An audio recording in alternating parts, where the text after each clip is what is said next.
네, 안녕하세요. 2025년 1월 8일 12시 20분 유튜브 방송을 시작하겠습니다.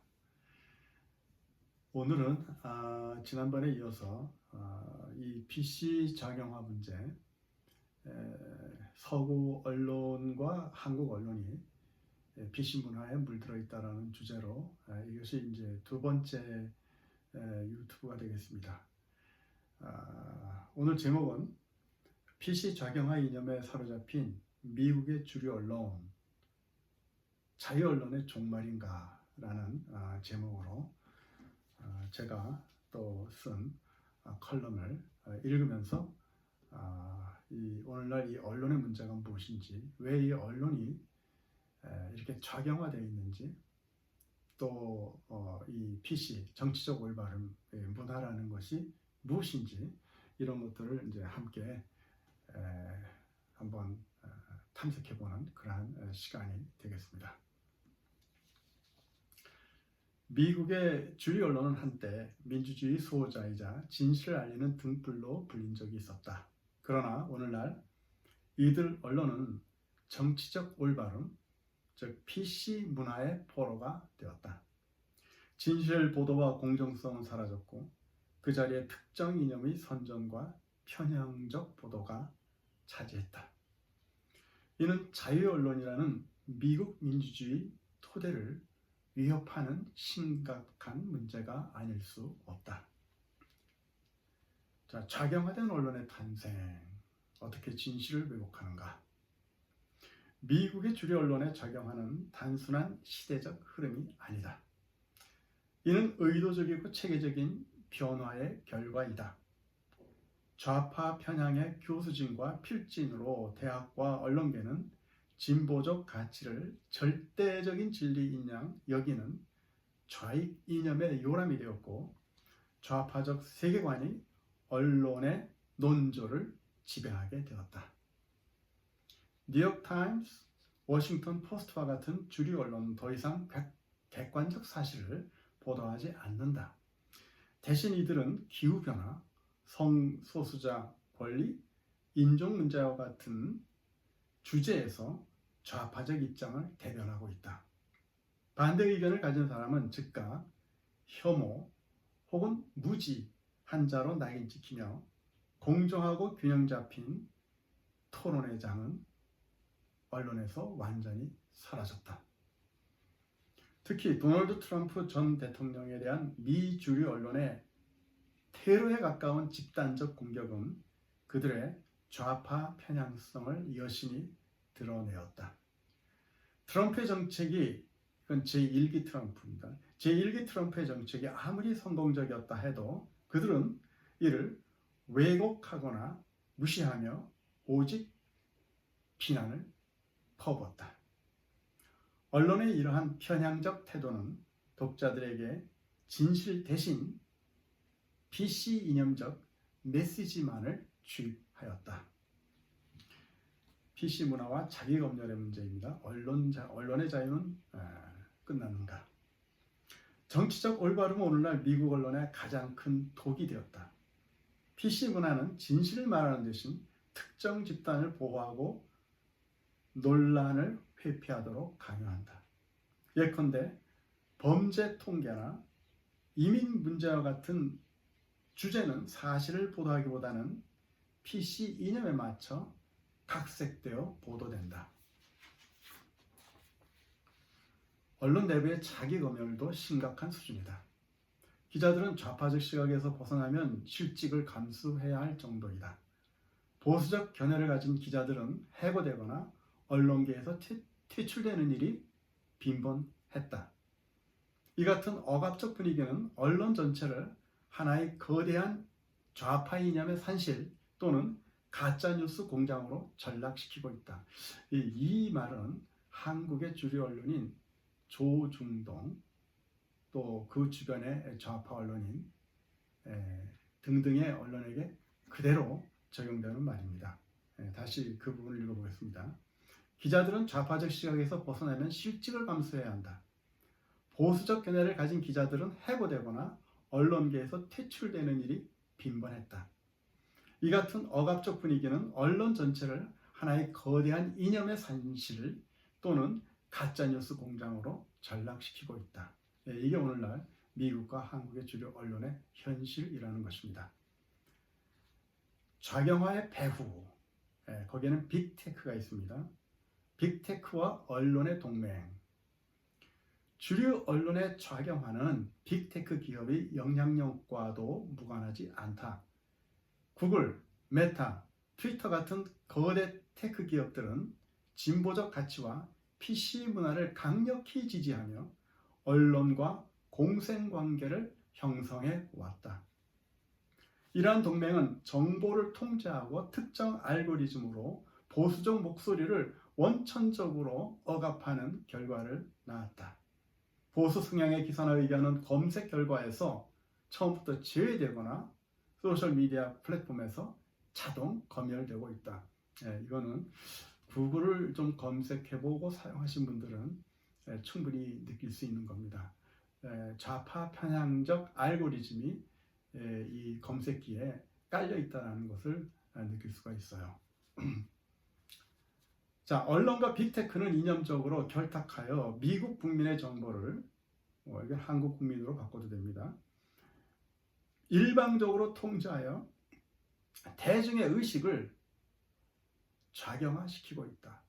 매스미디어를 통한 대대적인 가스라이팅이 지금 일어나고 있다는 얘기가 되겠습니다.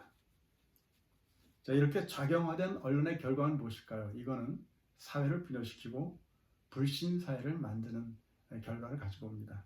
이념적으로 편향된 보도는 미국 사회를 더욱 분열시키고 있다. 한국 사회를 더욱 분열시키고 있다고 바꿔도 됩니다. 좌경화된 언론은 특정 집단의 이익만을 대변하며 한국 같은 경우에는 좌파 진영의 이념만을 대변하고 있습니다. 보수적 가치와 전통적 미국 정신을 조롱한다. 결과적으로 국민들은 언론을 더 이상 신뢰하지 않게 되었고 사회적 갈등과 양극화는 더욱 심화되고 있다.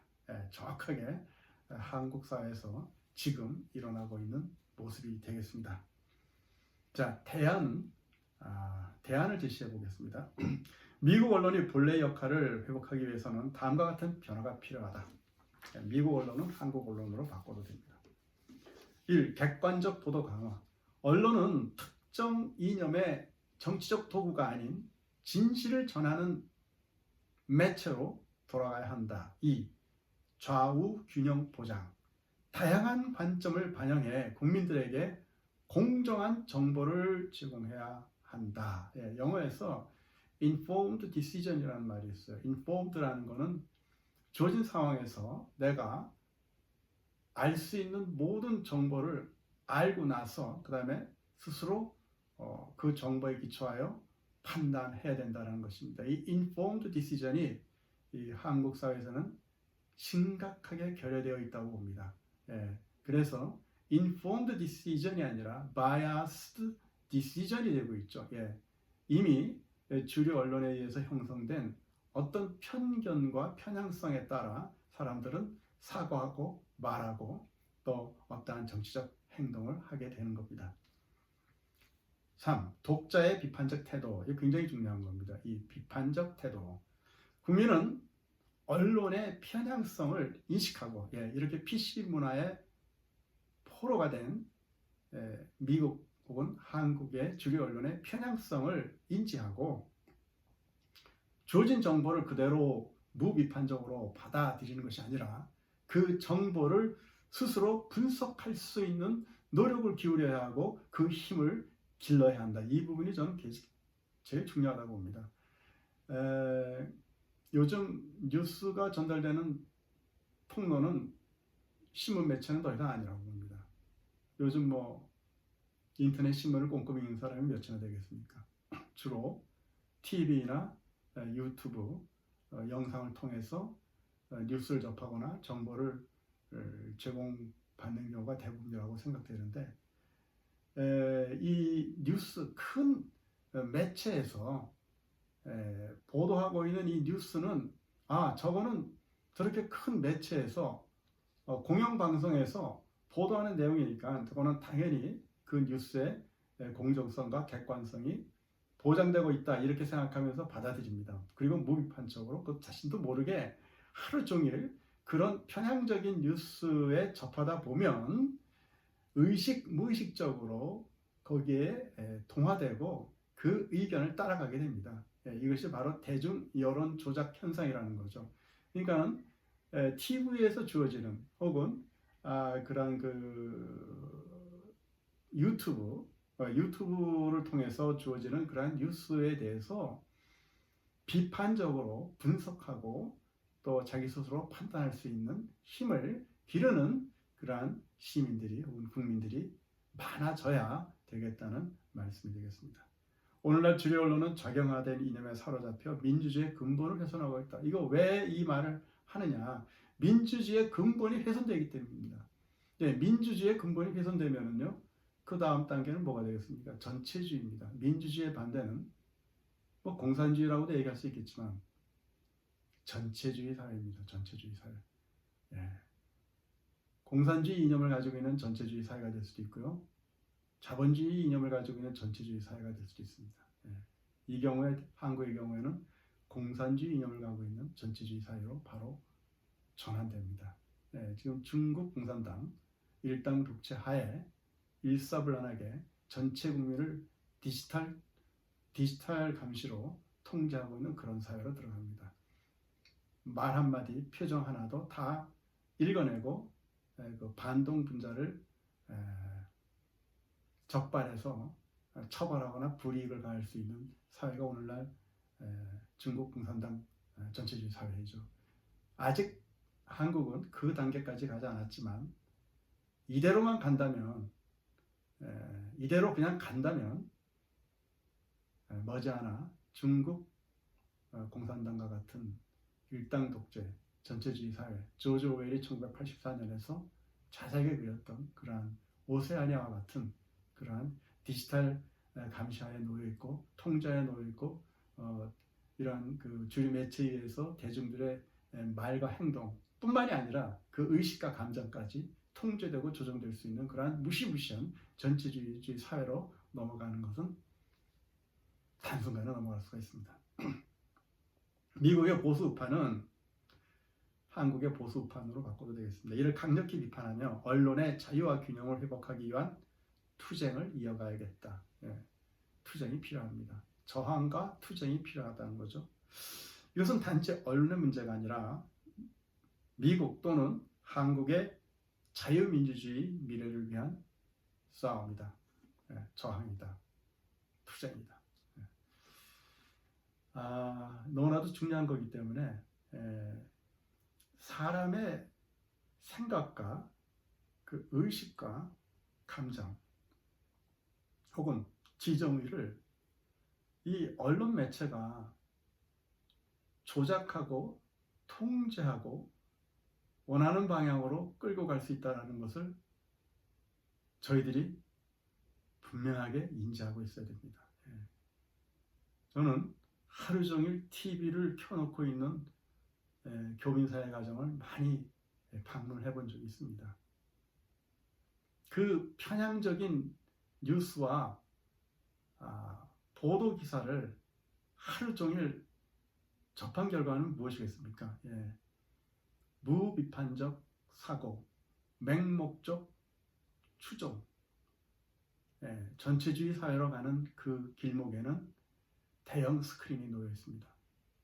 1984년 조지 오웰의 소설 1984년에 보면은 각 가정마다 한 벽에 엄청나게 큰 벽 TV가 걸려 있습니다. 그 TV는 빅브라더의 그 선동적 메시지를 전달할 뿐만 아니라 그것을 청취하고 있는 시민 한 사람 한 사람의 말과 행동과 이 다음에 더 무섭죠.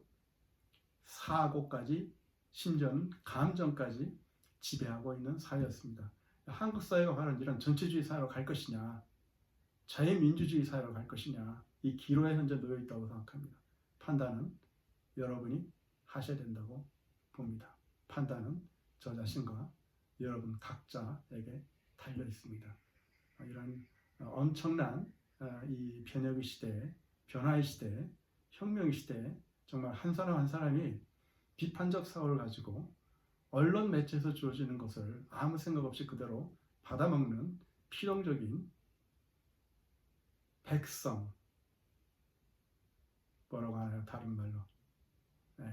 백성은 영어로 번역하면 subject 정도가 됐습니다. 이것은 피동적 주체입니다. 피동적 주체가 아니라 능동적 주체로 우리가 바뀌지 않으면 결국은 전체주의 사회에서 모든 사람이 노예가 되어 조지 오웰이 1984년에 그렸던 전체주의